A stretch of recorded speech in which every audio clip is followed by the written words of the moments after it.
歡迎收聽五月筆記，我係五月。咁今日咧就要講一本書，咁就係一本北愛爾蘭小說。我都唔記得咗點解我會揀呢一本書噶啦，但係呢，我就突然忽發奇想啦，不如其實我睇咁多一啲翻譯小說呢，如果佢原版都係英文嘅話，點解我唔兩本一齊睇呢？咁當然啦，係做唔到兩本一齊睇嘅吓。我睇中文都已經睇到都睇得好耐咁樣，英文呢，我就揀一啲嘅章節嚟睇咁樣啦。咁為咩呢？我都唔清楚。但係之前呢，就喺瑞典朋友屋企呢度過咗3個月啦。咁嗰3個月呢，其實我都喺瑞典嗰邊都有借書睇嘅，即係跟住我朋友啲小朋友一齊去圖書館一齊借書啦。佢裏面其實係冇中文書噶，都有嘅，但係嗰啲都係一啲學中文嗰啲簡體字嘅中文書啦。咁我朋友就話，如果要真係中文書嘅，要去到斯德哥爾摩市中心先有。咁當然仲有就咁不如睇一啲英文書啦，因為喺瑞典啦，咁佢哋母語就瑞典文啦，咁 second language 係英文，然後小朋友呢讀書嘅時候去到中學啦某一個階段呢，佢哋就又要選第3語言啦。好似我朋友咁樣嘅小朋友就揀咗法文，因為佢好中意睇書，一個小朋友咁，同埋佢自己都好中意寫作。我記得我有一次去瑞典探佢哋嘅時候，佢個女就當時都喺度煩惱緊要學西班牙文啦定係法文好。我當時自己嘅愚見啦，就係話西班牙文呢更加多嘅國家講西班牙文嘅，但係法文如果你個女好中意小說嘅話就會更加好咯。因為我覺得法國嘅小說同埋哲學都好值得大家了解咁樣，即係當時我咁樣講啦。咁當然嘅選擇權就喺佢嘅女身上啦。當時睇英文書，或者呢個係因為小說啦，更加多嘅生字啦。咁跟住我就覺得，哇，自己英文好不足啊咁樣。咁所以今次呢，我又覺得不如睇下中文譯本嘅時候，同時都選一啲嘅篇章睇英文啦。咁所以我就兩本書都一齊借嚟睇，咁就發現呢個過程都唔錯。所以諗住之後繼續呢，就係借一啲嘅中譯本嘅書啦。如果佢係英文原著嘅話，咁我都會借佢嘅英文版本一齊去睇嘅。至少希望可以令到自己英文慢慢咁樣變好啦。其實我都有諗過一樣嘢，就係當而家 AI 翻譯得咁好嘅時候，需唔需要啦？但我另外又覺得，其實有時學新嘢對於自己嘅腦呢，其實係有幫助嘅，會令到你會覺得都有新鮮感啊，同埋都似至少每日都唔同一樣啩。學英文仲要係新鮮感。好，咁繼續就今日要講呢一本書呢，就好老實講呢，就唔易睇嘅，同埋我睇嘅時候呢，就好多問號出現啦，同埋究竟點解佢咁樣寫啊？究竟佢要講啲乜嘢啊？睇小說嘅時候呢，好多時候我哋都會首先想理解下個故事，即係個情節，然後原來呢個故仔係講呢樣嘢，然後我哋先再思考故事裏面俾我哋一啲嘅咩信息啊。咁所以當我睇呢一本書嘅時候呢，就好多疑問，係因為我唔知你個故仔想講啲乜嘢啊。仲要呢本書呢，啲人物咧係冇人名，亦都冇地名，全部都用代名詞去代替嘅。點解要咁樣寫呢？最主要咧都係小說女主人翁嘅心理變化咯，即係差唔多係由呢一個角色去睇呢一個故事噶啦。有時你講啲說話，我喺度諗緊咩意思啊？有啲莫名其妙啊，同埋又好唔合乎情理啊，亦都好唔，即係個邏輯上面你諗落去就覺得怪怪地嘅。確實呢一本書咧係有兩個極端嘅，我喺網上面睇到一啲外國人啦、網民啦就好評啦，有啲就會覺得哇，我唔知佢講緊乜嘢，棄書，或者有啲就覺得佢句子好冗長啊，好悶啊，即係你想點啫咁樣，跟住就已經係話棄書咁樣。其實我都好想棄嘅，但係因為佢得過獎，呢一本書呢，其實係2018年英國布克獎得獎小說嚟嘅。至少你得獎，我都好想知點解你呢一本書至少得獎。咁最後就 OK 努力咁樣睇晒佢之後，其實我發現OK， 加上呢本書嘅名呢，其實都好有趣。我當時去借書，因為我借書全部都係預訂啊。預訂呢，你一定要去圖書館嘅 counter 嗰度呢，去攞啦，俾錢啦咁樣。圖書館管理員啦，唔記得咗俾我呢一本書啦。跟住我唔知點解，我覺得個書名好似難以啟齒。跟住我就同佢講話，仲爭一本牛奶公啊。跟住我講完自己其實好想笑。冇錯，呢一本書就係叫做《牛奶公》，作者係安娜伯恩斯，譯者係謝耀玲，由台灣商務印書館出版。呢一本書真係唔易睇啦，加上作者安娜伯恩斯 Anna Burns， 佢就係北愛爾蘭作家嚟嘅。呢個故事嘅背景應該就係同北愛爾蘭1970年代嘅歷史係有關嘅。咁啱啦，自己對呢一範嘅歷史呢就孤陋寡聞啦，但係都大概知以前一啲嘅事情啦，但係就唔係好清楚啦。咁所以我睇書嘅時候不斷都同自己講嘅，喂，你睇完補下啲歷史咯，唔好啊。之後我又發現，佢呢一本書其實人物地名乜都冇嘅，即係攞啲代稱，即係例如呢本書叫牛奶公啦，係咪？女主人翁嘅男朋友叫也許男友啦，仲有佢哋嘅社區就係由一班叫做反叛者啊，然後講馬路嗰一邊，跟住又講海嗰一邊，我哋呢一邊，全部都用呢一啲去代替。不過又諗翻呢，其實如果你有一啲北愛爾蘭歷史背景嘅話，確實係冇我睇得咁困惑。與此同時呢，我睇完呢一本書嘅時候呢，我覺得佢冇講明呢個故事係發生喺幾時，同埋係邊一度嘅時候，更加令我有代入感。因為書裏面呈現嗰種嘅社會氛圍就非常之熟悉啦。睇完呢一本書啦，亦都上網睇咗好多作者嘅訪問啦。作者都有講到嘅就係，因為佢寫完呢一本書啦，亦都有好多人就指出佢呢一本書嘅內容同上世紀70年代嘅北愛爾蘭嘅情況唔係咁一致。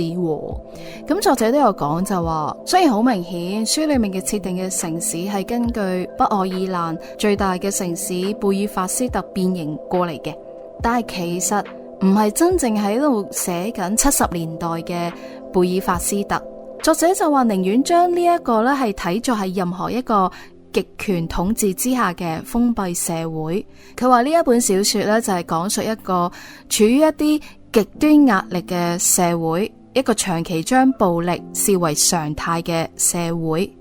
睇到呢一個訪問嘅段落咧，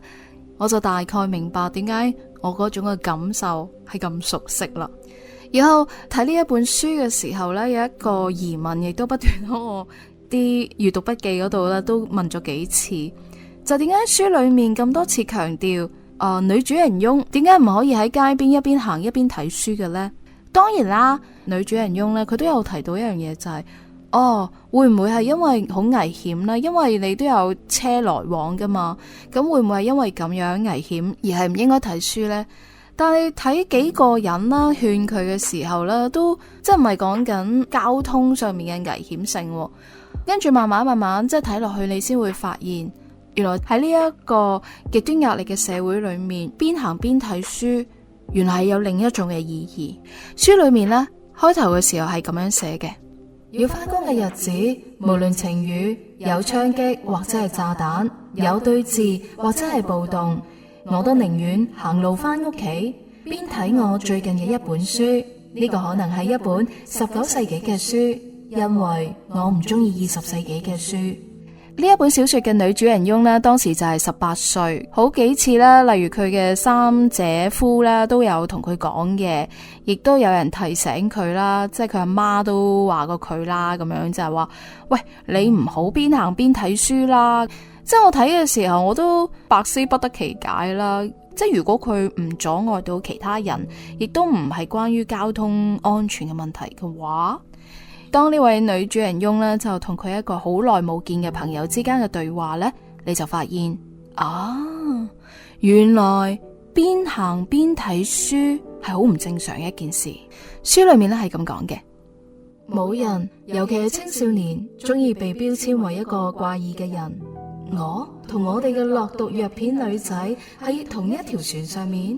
呢個真係太得人驚啦，亦都太唔公平啦。而且每一個人，除咗也許男友同埋我雖然唔願意承認，同埋牛奶公之外，都責怪我嗰個無傷大雅嘅邊行邊睇書嘅習慣。過去幾個月，自從牛奶公出現以嚟，我一直都被教導，喺我完全冇意識到喺人哋會睇到我嘅情況之下，我會對人哋造成幾大嘅衝擊。最耐嘅朋友就繼續話嗰個好詭異、變態、固執咁樣堅持咯。最耐嘅朋友，呢個並唔係一個人行路嘅時候睇下報紙想要知最新嘅標題係乜嘢，而係你嘅做法啊，讀書啊，成本書啊，做筆記，睇下注釋，標記段落，好似你就坐喺書台前面或者係點咁，喺私人嘅小書房裏面或者係點咁樣，拉起窗簾，開住台燈，身邊就放一杯茶，寫低一啲嘅文章，你嘅論述，你嘅苦心著作，嗰個令人好困擾咯，嗰個好唔正常噶，嗰個係一種視覺幻象，係冇公共精神，冇自我保護，引起人哋嘅注意，而且敵人就喺你嘅門口，社區被包圍，我哋全部都必須通力合作嘅情況之下，呢度邊個會想要吸引人哋注意呢？我話咪住，你嘅意思係佢可以攞住炸藥周圍咁行就唔緊要，而我就唔可以喺公共場所讀簡愛啊？我冇話喺公共場所啊，只係唔好邊行邊睇書啫。佢哋唔中意啊。佢指嘅係社區，又再度直視前方。佢話佢並唔想要模棱兩可、似是而非，似係海嗰邊咁樣嘅含糊其辭。但係只要我願意注意一下適當嘅環境，我就會睇得出炸彈比邊行邊睇書仲要正常。只要你一個人認為邊行邊睇書係正常嘅咋，嗰個確實可以話係呢個地方完整嘅詮釋。佢話炸彈係唔尋常啊，嗰個唔係意料之中嘅，唔係可以理解或者係明白嘅。就算呢度多數嘅人都唔會擁有，從來都未見過，唔知佢生成點樣，亦唔要同佢有任何嘅關係。但係嗰樣嘢就係符合呢個地方，比你危險嘅邊行邊睇書更加符合啊！呢個同你係咪有意識有關，而你嘅行為睇得出你並冇意識咯。所以你從呢啲角度嚟睇，從成個脈絡環境嚟睇，嗰個係啊，佢可以噶。但係你唔可以咯。睇到呢一段嘅時候，我先終於明白啊，點解邊行邊睇書原來係咁唔正常，原來要不斷俾人告解嘅一件事。因為呢位少女生活嘅就係一個強迫人人要表態，日日都面對爆炸同埋死亡嘅社會裏面。加上呢，佢對政治或者係對呢一個社會任何嘢都唔感興趣，佢亦都好抗拒眼前嘅現實，所以佢睇書呢係唔會睇20世紀嘅書，即係當下嘅書，而係沉浸喺19世紀嘅名著裏面，好似頭先都有講到嘅簡愛咁樣。其實呢啲都係作為一種嘅精神逃逸啦，我會覺得。不過點解佢會係邊行邊睇書係變咗好唔正常呢？咁其實你由頭先即係作者都有提到呢一個係一個極端壓力嘅社會，其實係唔會容許你個人嘅沉默，即係你一定要表態噶啦，你係 A 定係 B 呢？咁然後邊行邊睇書，其實你就變咗好似一個好獨立獨行嘅事，因為而家街頭上面爆炸都係好平常嘅事，所以當一個人拎住個炸彈周嚟行嚟行去，你已經習慣咗啦。因為你面對嘅日日都係呢一種嘅暴力嘅狀態，但當你喺一個咁暴力嘅情況，即係咁混亂嘅情況之下，竟然有個人拎住本書睇，喂，你唔正常啦。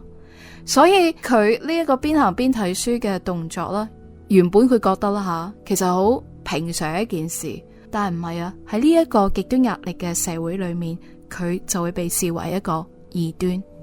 最後就係當我睇呢本書嘅時候，亦都好多疑問，就係點解咁奇怪嘅，都好唔合乎邏輯嘅。咁當我睇到某一段嘅時候，先發現難怪啦。我覺得正常嘅事情點解喺呢一本書裏面全部都變咗唔正常，而明明係唔正常嘅事情，即係我認知之下嘅唔正常，點解喺呢一本書變咗全部都係一啲好平常嘅事情呢？咁去到某一個段落嘅時候，我就會有一種覺得哇，好熟悉嘅味道撲鼻而嚟。書裏面係咁樣寫嘅。而喺呢一個時候，我得知咗我哋地區最近一次嘅死亡案例，就係喺當日發生，又再次發生喺麥 XX 嘅家。佢哋屋企嘅細佬由樓上面後面嘅睡房嘅窗跌落嚟。真正嘅牛奶公就話，最初睇起嚟只係佢自己跳出嚟嘅，而留言亦都係咁樣認為，就話啱啱識行路嘅細佬自己跳出去跌死咗。但係呢個死並唔係故意嘅。隔籬鄰舍就話佢自以為係超人或者係蝙蝠俠啦，又或者係蜘蛛人或者係其他嘅英雄。佢每一次都將紅色嘅枕頭都綁喺背脊周圍咁樣行，就嗌住 B 巴嘣嘣，燈冧落嚟啊！真正嘅牛奶公就話，但係佢嘅死到底點樣發生嘅呢？並冇經過實證。謠傳就係咁樣嘅，因為嗰啲都係呢一度嘅人發明嘅。因為喺呢一度你唔能夠就咁平白無故咁樣死，喺呢一度你唔能夠有平常嘅死法，再亦都唔能夠冇自然嘅死因，亦都唔能夠好似跌出窗出邊咁樣意外咁樣死。尤其係喺本區發生咁多其他嘅暴力死亡之後，更加冇可能。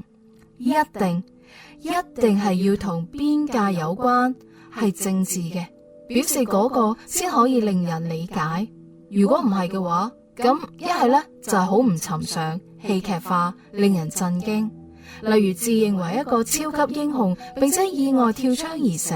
依家啲人預料會咁樣，所以一個3歲大嘅小朋友唔明白地心引力係乜嘢，或者只係一個細路仔咁樣被單獨留喺樓上面嘅後面嘅房咁樣。佢媽媽亦都喺樓上，但係就喺前面間房裏面，但係亦都冇出嚟，因為太悲痛而匿喺裏面，瞓喺佢自己嘅床上面胡思亂想，因為犯咗一個致命嘅錯誤。但依家喺本區呢啲就不足以成為某人死去嘅理由。真正嘅牛奶公就話，呢度嘅生活生同死都必須好極端。即係睇到啊，佢呢度呢本書有一個叫牛奶公，同埋有一個叫做真正的牛奶公啦，係點解呢？好複雜。真正嘅牛奶公就真係喺佢哋嘅社區裏面係送牛奶嘅人，咁所以佢嗰個就係叫真正的牛奶公。咁呢個真正的牛奶公亦都係主人翁阿媽嘅好朋友啦，亦都係佢阿媽年輕嘅時候好中意嘅一個男仔咁樣啦。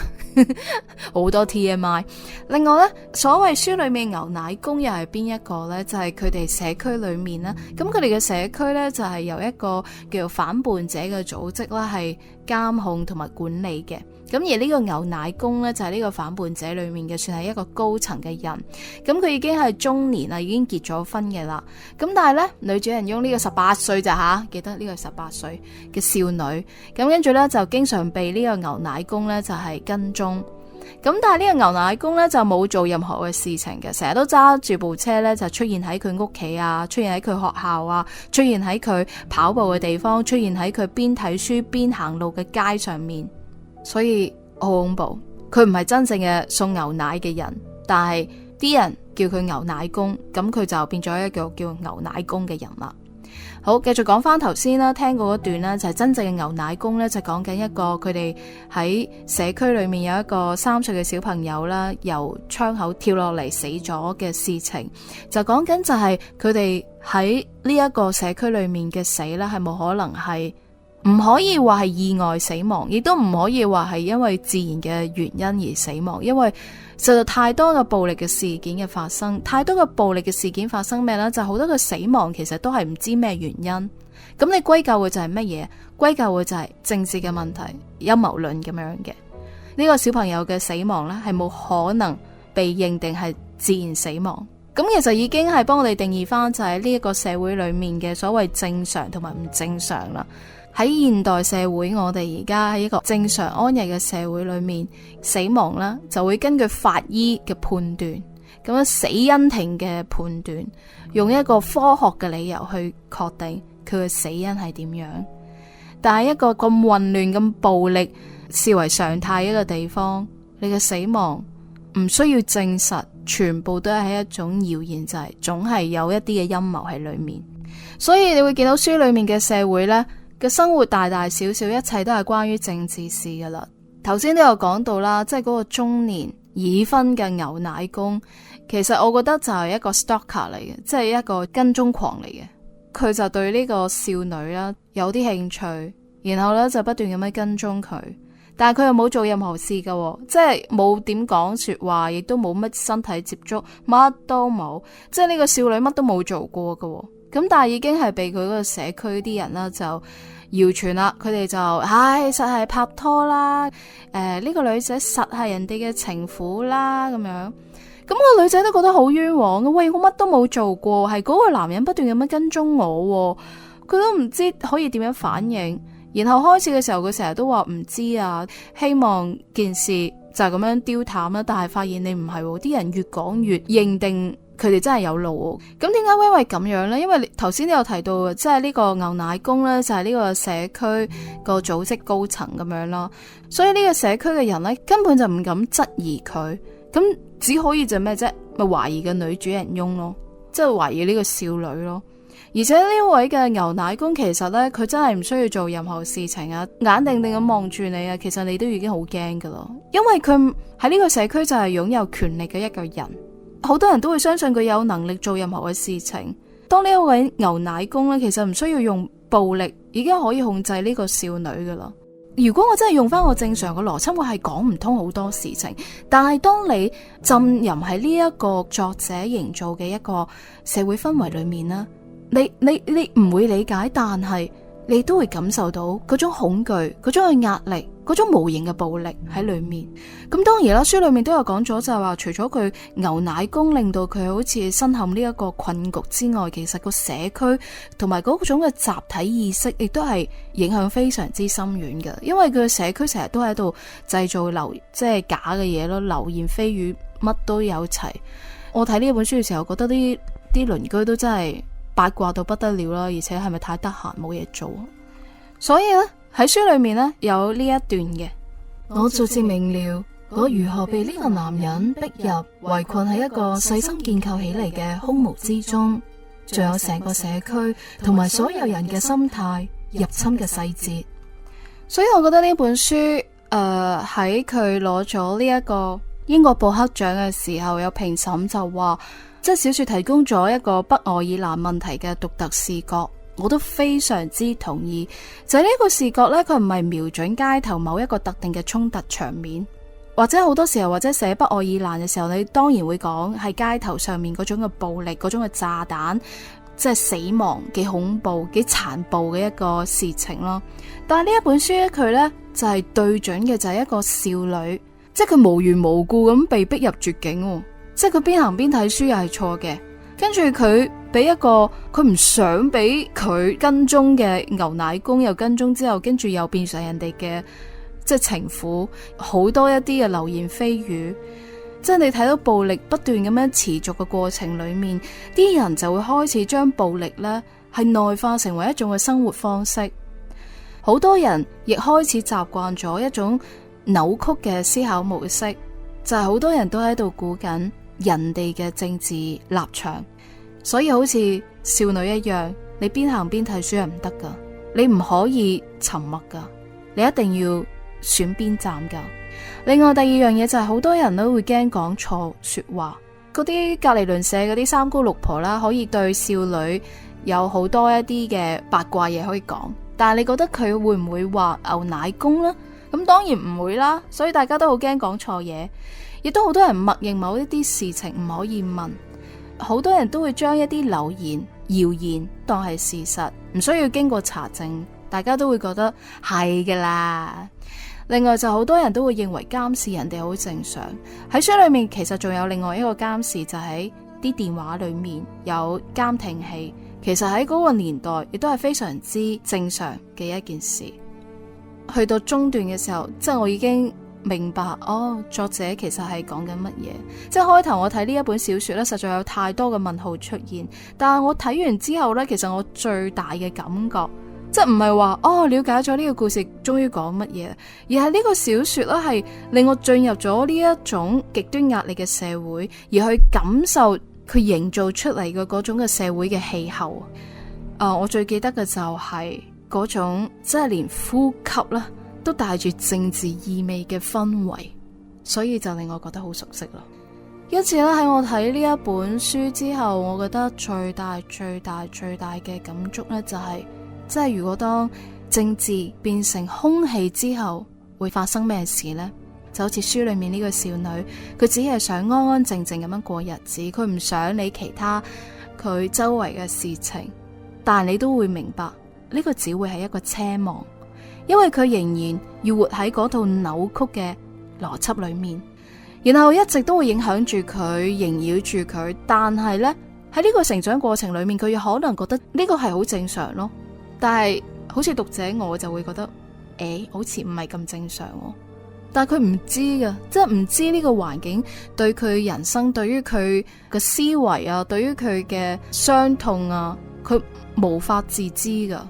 我會覺得咧，當你去到某一日，你再回首翻過去，你想反思嘅時候，或者你就會明白係點樣一回事。所以當我聽到作者 Anna Burns 佢有一段嘅訪問裏面講啦，佢有一段時間就係酗酒，然後佢就去戒酒，戒酒之後呢，佢就揾翻佢自己嘅情感啦，佢就開始閱讀歷史啦，嗰啲往事呢，就歷歷在目啦。但係當年嘅作者其實係好麻木嘅，佢話佢20年之後，我坐喺倫敦嘅房裏面，即係為呢啲15-20年前嘅往事咧，係非常之激動。作者就話我知係有炸彈有槍擊，但係當我生活喺其中嘅時候，其實我係完全冇辦法理解呢一件事嘅。佢仲提到就係喺我嘅成長環境裏面，我覺得呢個都係好正常嘅，即係我知不愛問題係點樣一回事，但我就冇睇清呢一件事嘅本質其實係幾咁陰險，亦都冇意識到佢造成嘅傷害。有呢一本書《牛奶工》。